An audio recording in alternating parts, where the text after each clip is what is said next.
எந்த விதமான ரெஸ்லிங் செய்திகளையும் மிஸ் பண்ணாமல் இருக்க சப்ஸ்கிரைப் பண்ணிக்கோங்க. பெல் ஐக்கனை கிளிக் பண்ண மூலியமாக தினமும் ரெஸ்லிங் செய்திகளை தமிழ் மொழியில் தெரிஞ்சுக்கோங்க. மதிப்புக்குரிய ரோமன் இந்த இடத்துல வந்து நிற்கும் போது எனக்கு ரோமன் மாதிரியே தெரியல. ஏன்னா நீங்கள் இப்போ ஒரு ஹாலிவுட்டோடைய மிகப்பெரிய நட்சத்திரமாக நிற்கிறீங்க. உங்களை நாங்கள் எல்லோரும் ரோமன் கூப்பிடட்டுமா, இல்லை ஜோன் கூப்பிடட்டுமா, இல்லாட்டா சிறப்பு மிக்க அக்கும் அப்படின்னு சொல்லிட்டு உங்களை கூப்பிடட்டுமா அப்படின்னு கேட்குறாங்க.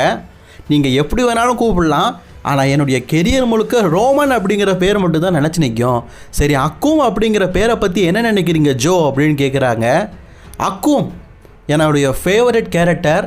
நான் ஒரு படத்தில் ஒரு நீண்டமான கதாபாத்திரத்தில் நடித்த முதல் திரைப்படம். இந்த படம் இந்த வருடம் ஆகஸ்ட் மந்த் வந்து ரிலீஸ் ஆக போகுது. இந்த படத்துக்காக நான் நிறைய உழைச்சிருக்கிறேன்.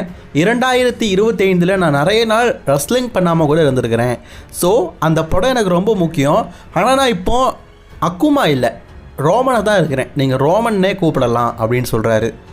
ரோமன் ரெயின்ஸ் அடுத்தபடியாக பார்த்தீங்கன்னா, இதுக்கப்புறமா என்னுடைய மல்யுத்த கெரியரில் நான் வந்து சில நாட்கள் சண்டையிடப்படுவதனால சில படங்களில் நான் நடிக்க போகிறது கிடையாது.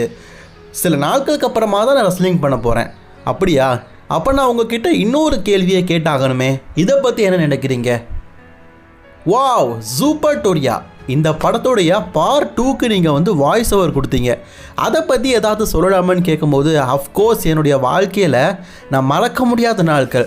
ஏன்னா ஜூட்டோபியாவுடைய பார்ட் 2க்கு நான் வந்து ஜீப்ரோஸுக்கு வந்து வாய்ஸ் கொடுத்துருந்தேன். உண்மையிலேயே என்னுடைய வாழ்க்கையில் மறக்க முடியாத நாள்.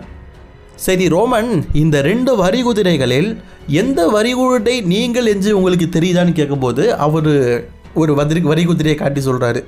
இந்த வரிகுதிரை தான் நான். ஏன்னா ஆர்ம்ஸ் பெருசாக இருக்குதுல்ல, அதனால் நான். பக்கத்தில் கொஞ்சம் ஒல்லியாக அந்த ரெட் கலர் டிஷர்ட்டு நோஞ்சாங், அது சிஎம் பாங். அஃப்கோர்ஸ் என்னுடைய பிரதர் சிஎம் பாங். நான் எப்போவுமே சிஎம் பாங்கை மதிக்கிறேன். அவன் டைமிங் பேசுகிறதுல சரியான ஆள். நாங்கள் 2 பேரும் சேர்ந்து ஜீப்ரோஸ் அப்படின்னு சொன்னோம். சரி, இதெல்லாம் ஒரு மூலையில் இருக்கட்டு, நான் இன்னொரு விஷயத்தையும் சொல்லி ஆகணும். ஆமாம் ரோமன், அதுதான் உங்களுக்குள்ள இடையிலான ரெஸ்ல்மேனியா மேட்ச்.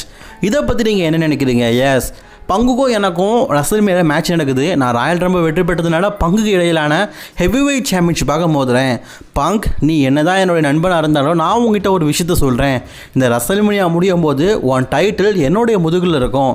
அதை தான் இந்த மக்கள் யாருமே பார்க்க போகிறாங்க. சரி ரோமன், இந்த சம்மூன்ஸ் மேட்சை நீங்கள் போட்டதுலேயே பிரான்சன் ட்ரீட்டில் கொஞ்சம் கஷ்டப்பட்ட போட்ட மாதிரி இருக்குது. இதை பற்றி நினைக்கிறீங்க?